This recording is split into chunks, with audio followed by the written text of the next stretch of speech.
So data acquisition, it it can happen in two different modes. One is photographically, or the other one is electronically, right? Because you guys are more used to this electronic data acquisition systems, and I was exposed to this photographic data acquisition systems in the past. Talking about obtaining information or a picture on a much more generalized case. Okay, so in all these cases, what happens is, what you are doing is you are detecting the electromagnetic energy, right? How do you take a photo, or how do you use a lens camera, or how do you use a film camera or your mobile camera? How do you use it to acquire some data, or how do you use it to take a photo? That lens you have on the camera, it allows some amount of light to pass through. What is that light? It is basically electromagnetic energy, right? So that light, if it is photographically, the data is acquired photographically, then that energy will cause some chemical reactions on a light sensitive film, right, to detect the different energy variations. If it is electronically, you have electronic sensors that generate electrical signals corresponding to energy variations in that particular scene, right?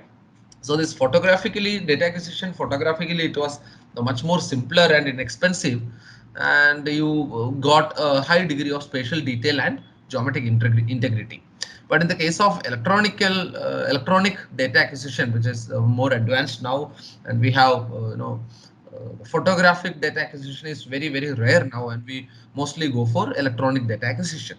So electronically, you have these electronic sensors, you have advanced cameras, multispectral sensors, hyperspectral sensors, different sensors we have, which are much more complex and expensive when compared to that of a photographic data acquisition method. And the electronic data acquisition methods have very very much more advantages actually. So even though they are complex and expensive, you have a broad spectral range of sensitivity. So you can capture the energy variations, or you can carry you can absorb, or you can detect energy in different wavelengths or different ranges of spectral ranges, or different bandwidth. You can capture the energies, right? You can capture it in the visible spectrum, you can capture it in the infrared spectrum, you can capture it in the thermal spectrum, you can capture it in the microwave spectrum. You have complex sensors which can absorb or detect energy in different spectral ranges of sensitivity. And you can further, you have improved calibration potential, and another big advantage is that you can store this electronically and you can transmit this data, right? You can simply email someone now, right? You acquire some data and you can simply email it, you can store it electronically and you can transmit that data. But in all times, photographs, you will have to print it, you will have to post it, you will have to process the film to get the image. It was much more tedious, but it's much simpler now, right, if you are acquiring data electronically. So let us just see the some basic differences between photograph and image. So photographs are images that are detected and recorded on a film. What you see in a film photography, right? It's called a photograph, right? Images that are detected and recorded on a film. But a newer definition, a newer term for this pictorial representation is an image, which is a pictorial representation of a particular data, right? Pictorial representation of image data. That is, it need not be a photograph that is recorded on a film. It can be a thermal image. You call it a thermal image, not a thermal photograph, right? Because it's a pictorial representation of a particular data, right? You are not photographing what you are seeing, what you are observing. You are not recording that on a film. What you are recording is a pictorial representation of that data, right? So that's why you call a thermal image instead of a thermal photograph. So that's a basic difference between a photograph and a image. Then you have a newer term, digital photography, which again it uses electronic detectors rather than film for image detection, right? So it's in the like the newer cases, right? You don't use a film for photography, but you can use a electronic sensors and detectors instead of film for recording this energy, that is energy or light that falls on the sensors. It senses and stores that electronically instead of causing these chemical reactions on a film and producing a photograph. So that is digital photography. So these data that is collected, whether it is a photograph or an image or a digital photograph, whether it is collected on a film or on a electronic device, whichever it is, that images have to be processed and interpreted for usage to the usage in different applications, right? So how to visually interpret an image, all right? That interpretation is done by an expert in remote sensing, so that requires intensive training and it is very labor intensive. But always the spectral characteristics cannot always be, might not always be evaluated in photographs, because the spectral range in which the data is acquired might be very limited in the case of a photograph, right? The photograph, maybe the data is collected in the visible spectrum, right? Maybe, but the spectral, all the spectral characteristics might not always be fully evaluated. We saw the example of that turf inside the stadium yesterday, right? So from a photograph taken in the visible spectrum, you might not be able to completely evaluate or interpret that photograph visually, right? That visual image interpretation might have its limitations. But if you are collecting the data electronically at different bandwidths or different spectral ranges, maybe then you can interpret that image if you are a bit experienced, right? Like what we saw yesterday, we collected, it collected data in the infrared range, and you saw how the color of vegetation, it was in the red color, and how it was staying the same for that artificial turf, right? So if you have better spectral characteristics in that image, the visual image interpretation will be better or easier for an experienced remote sensing data analyst. So in most cases where these spectral patterns are highly informative, for example, a simple example that we saw yesterday, that stadium image. So for applications where spectral patterns are highly informative, so analyzing digital data is preferred over pictorial data, right? Then, so what is an image? See, these things you might know. It's a combination of a lot of pixels, right? So it is a two-dimensional array of discrete picture elements or pixels, right? So you have a arrangement of pixels. Everyone, have you seen a pixel? What is a pixel? Have you seen a pixel? You keep on zooming in into an image, you might be able to figure out a pixel in that image, isn't it? Yes. So a pixel represents maybe a single box, a two-dimensional array, or a single pixel. It might represent one single shade or one single color in different intensity, isn't it? Yes or no? Do you agree?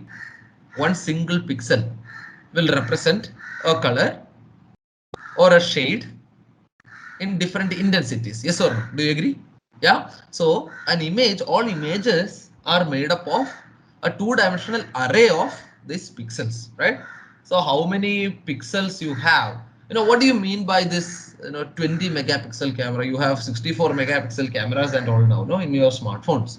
What does that mean actually? You might be watching movies in 1080p in your laptop or in your TV, full HD. What is that? What does that mean? 1080p. 1080 into 1920 pixels. Then you have 720p, right? 720 by 1280 pixels you have, right? That is HD. Yeah. Now you have 4K. That is 4 times that of 1080p, right? So what does these all represent? What does this SD, HD, Full HD, 4K? What does this represent actually? It basically represents the total number of pixels in that image. Yes or no? So an image is a two-dimensional array of discrete picture elements or pixels. So if you keep on zooming in to a photo, suppose, you can see that it is made up of these pixels, right? And each of these pixels will correspond to a average brightness or radiance in that particular ground area. Suppose I am talking about a photograph. I am talking about an aerial photograph. Here you can see. Can you see the top left image? So this is an aerial photograph. Okay. Then I am zooming into one part in that, to the center part of that image. just above the center part of that image, I am zooming in. Okay, you can see that. Yes. Yeah, so I am zooming in. So you can see that this picture is getting slightly distorted. The edges are not as sharp as you see on the left image. I am zooming in. So that central image, again, I am zooming inside. So when I'm zooming in further, I can see that it is made up of these pixels, as you can see on the bottom left image. So it is all made up of a combination of these pixels, right? And each of these pixels represent the energy that is captured in that particular ground area, which is represented by that pixel. Do you agree?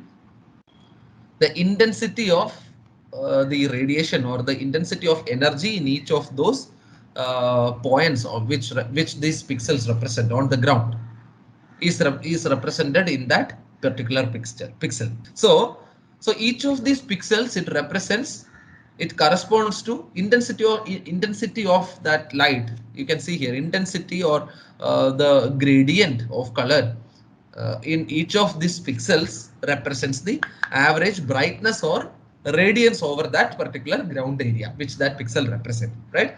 So in digital imagery, each of these brightness or radiance, this average brightness or radiance in that pixel, it is represented in terms of a number. It is represented as a digital number.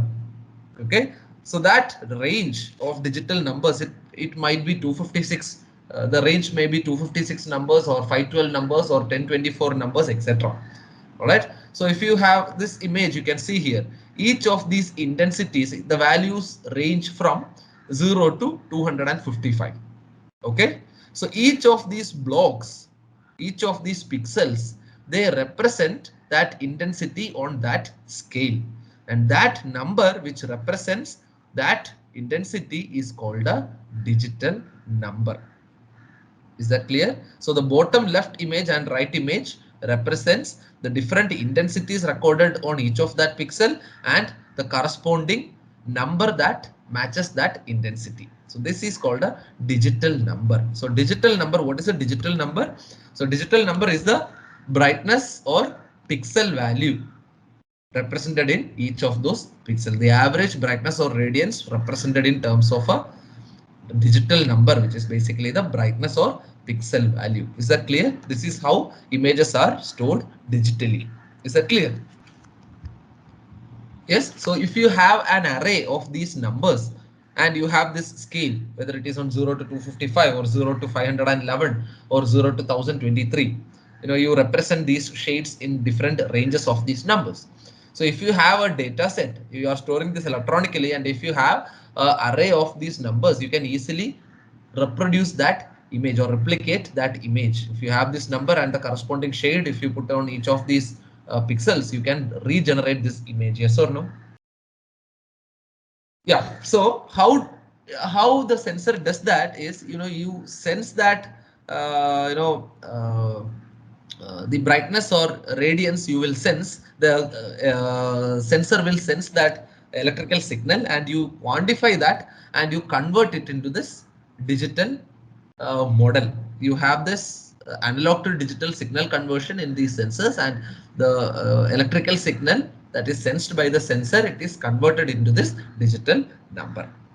All right. So images can be acquired in different forms. It can be obtained as a black and white image or a color image. What do you think is a black and white image? What do you think is a color image? Imagine, you are collecting data in one specific spectral band alone. All right. Suppose I am collecting data in only one spectral band. Okay, maybe I am collecting the data in the visible range itself, 0.4 to 0.7. That is the range in which I am collecting the data. Okay, only one range I am collecting the data. All right. So if I am collecting data, my sensor is collecting data in the 0.4 to 0.7 micrometer range. Each of these pixels will represent energy between 0.0 to 0.7, right? Do you agree? Right? But I am not dividing it into further spectral bands of red, green, or blue. Okay, my energy intensity is collected just in this 0.4 to 0.7 range. That's it. So what color will that image be? I am collecting the intensity of images, intensity of these pixels in a range of 0.4 to 0.7. That's it. Only one single range. So I will collect an image having pixels with varying intensities in one single spectral band. So what will that image be? Will it be a color image or a black and white image? It will be a black and white image. But if I am collecting data in the 0.4 to 0.5, 0.5 to 0.6 and 0.6 to 0.7 range. So now I know 0.4 to 0.5 is what color? So blue, right? So blue, green, red. So I am collecting these intensities in these three ranges. All right. So I have one image I have in the blue shade, one image I have in the green shade, one image I have in the red shade. If I combine these different images in different, that the data that was acquired in different spectrums or different bands of the electromagnetic spectra, what image will I get?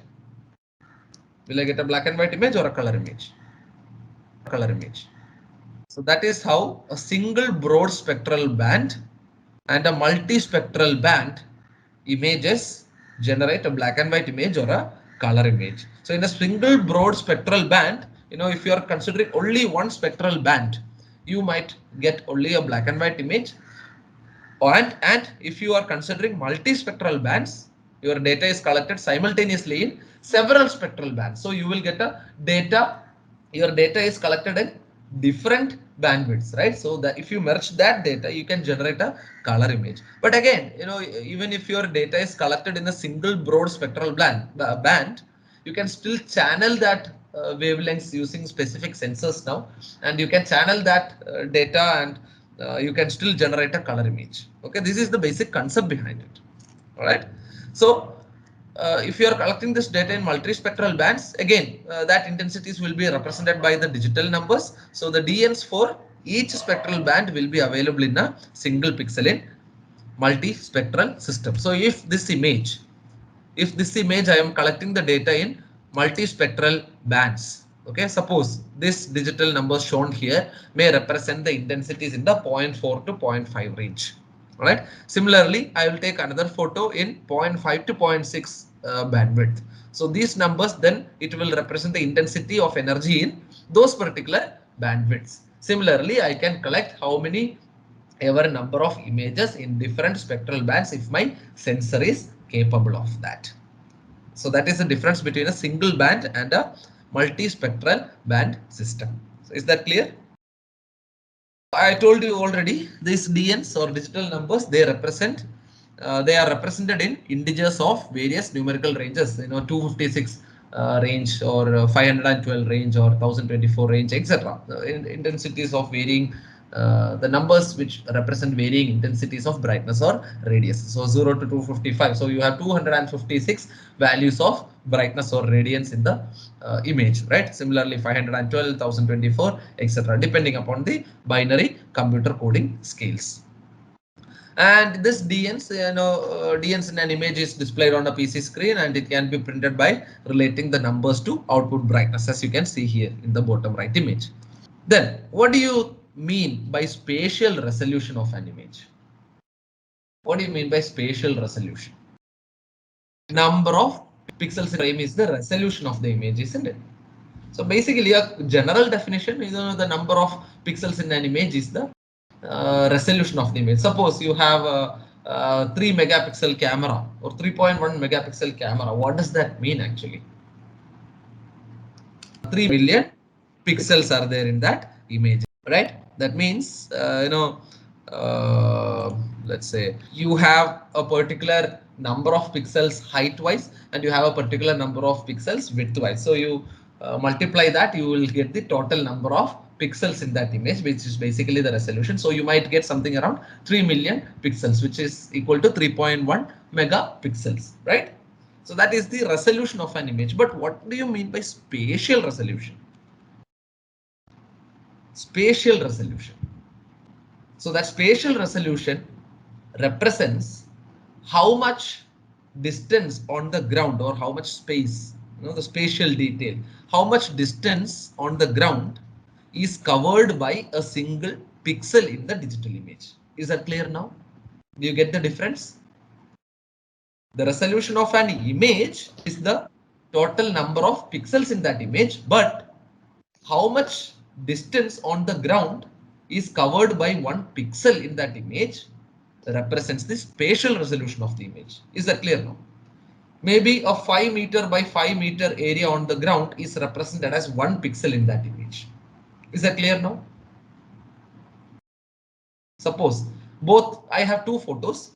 Both the images are, let me say, 12 megapixel images. Okay, both the images are 12 megapixel images, and one image represents a spatial resolution of 1 meter by 1 meter, and another image represents a spatial resolution of 5 meter by 5 meter.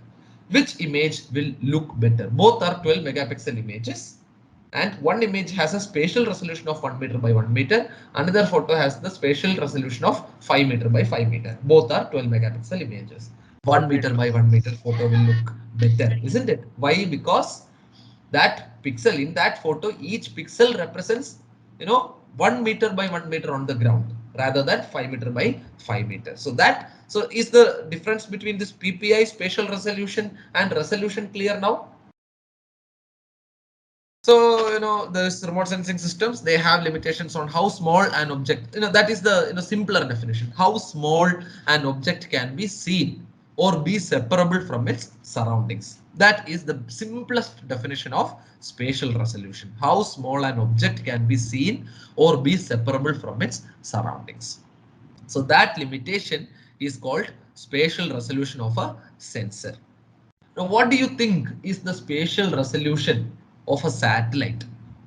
I showed you Landsat website and all, right? You have Landsat 1 to Landsat 8 operating now. You have Landsat 8 operating now, Landsat 1, 2, 3, etc. are discontinued. However, what do you think is the spatial resolution of these satellite images generally, not specifically for Landsat 1, 2, 3, or 4? But what do you think is the spatial resolution of the satellites that orbit our Earth and collect these remote sensing images? What do you think? Okay, so all these satellites that orbit our Earth, they collect data in different bands. Okay, they are multispectral sensors. All right, they collect data in the blue, green, red, near infrared, thermal infrared, etc. They collect data in different bandwidths, and each of these bands, they collect the data in different resolutions. So these resolutions, it generally varies from 5 meters to 30 meters, or we have highly advanced sensors also now, which have data in I think up to 0.5 meters by 0.5 meters as well. All right, so this these ranges vary. So over time, this resolution has improved. Every new project, Landsat, from Landsat 5 to Landsat 8, if you look at the images, the resolution has improved as the technology has improved.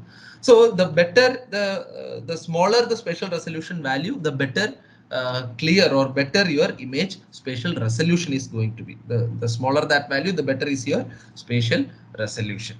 All right. So another simple definition here, you can see usually the ground area represented by a single pixel in a digital image. Ground area represented by a single pixel in a digital image. As I mentioned, 1 meter by 1 meter or 5 meter by 5 meter may be represented by one pixel in that image. So that corresponds to spatial resolution of the sensor. Unless, again, you can always pre-process, you can always digitally process or resample these images. Image processing techniques are there, but again, the basic data that is collected, the ground area represented by a single pixel in the image. That is my spatial resolution of the image. Here you can see another image. Maybe all three of these images are of the same resolution, but which one of these three images do you think has the best spatial resolution? The first one, right? You can see that image much more clearly than the last ones, right? The second and the third one, isn't it? Again, these three images, can you see the bottom three images? It is the same image. You can see the third image first. First, you can see the third image. You can see that maybe it's a garden or a farmland. Okay, see the third image first. So in the third image, one pixel, maybe let us say it is that one pixel is suppose 5 meters by 5 meters. Okay, the third image, all right. So it collects a lot of data on the ground, right? You have different types of cultivations falling in that single pixel. Yes. But if you look at the middle image, maybe that resolution is 2.5 meters by 2.5 meters. You can see there, right? It collects a data of again the different layers of the same crop probably. But if you look at the first image, maybe that resolution is 0.5 meter by 0.5 meter. It collects data, much better than the third one, right? Yes or no? So which one of these images have the best spatial resolution? The first, second, or the third one? The first one has the best spatial resolution, isn't it? So depending upon this spatial resolution of the sensor and the distribution and its distribution on the ground, each pixel can be pure or mixed. So which one do you think is a pure pixel? Which one do you think is a mixed pixel in this? Third one and second one both are mixed pixels, and the first one is almost a pure pixel, right? Or the first one is almost a pure pixel, isn't it? It got data from a single entity or single feature itself, right? So the larger the number of mixed pixels, the more limited the ability to record and extract spatial detail in an image. You can see the third image. It is very difficult to extract data from the third image when compared to that of the first image, isn't it? Maybe first image, by looking at that one single pixel, you may be able to make out what that particular feature is. But if you look at the third image, you don't have enough spatial resolution. The spatial resolution is much larger when compared to that. So you have a mixed pixel, so that there is a lot of data inside that pixel, and it will be difficult to record and extract data in that image. Clear? So that is the difference between a pure and a mixed pixel. Further, this remote sensing data, it can also be used for topography to acquire the 3D shape of the land surface. Here you can see an image. The second image you can see. The first image is a topographical map or a contour map. All right.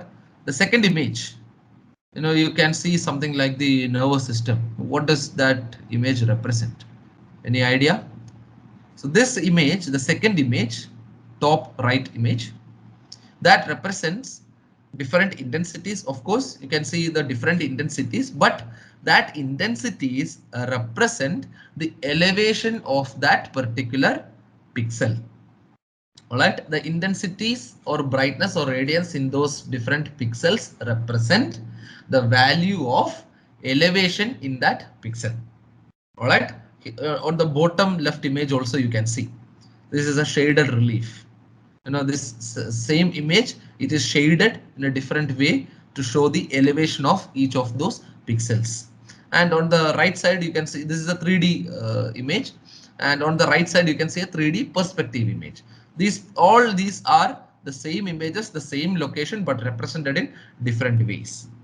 All right. So if this image represents, if this image has pixels which represent the instead of the brightness or radiance of energy emitted from that particular point, instead it represents the elevation of that particular point, you can generate elevation models or terrain or topography models. So they are called digital elevation model, DEMS, and digital terrain models, DTMs.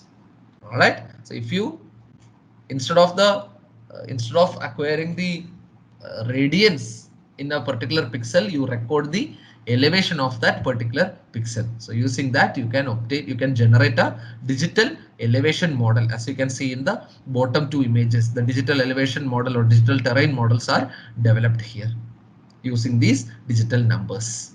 So that what does that digital numbers represent? They represent the elevation of that ground in that particular pixel. Clear? So they can be used to develop DEMS and DTMs. The brightness of the pixel is related to elevation of the ground, and DN of each pixel shows the surface elevation rather than the radiance value. So using this, shaded reliefs and 3D perspective views can be generated for a realistic representation of the topography, as you can see on the bottom two images, the shaded relief and the perspective image. Is that clear? So this is how data is acquired, the basics of data acquisition. Is that clear?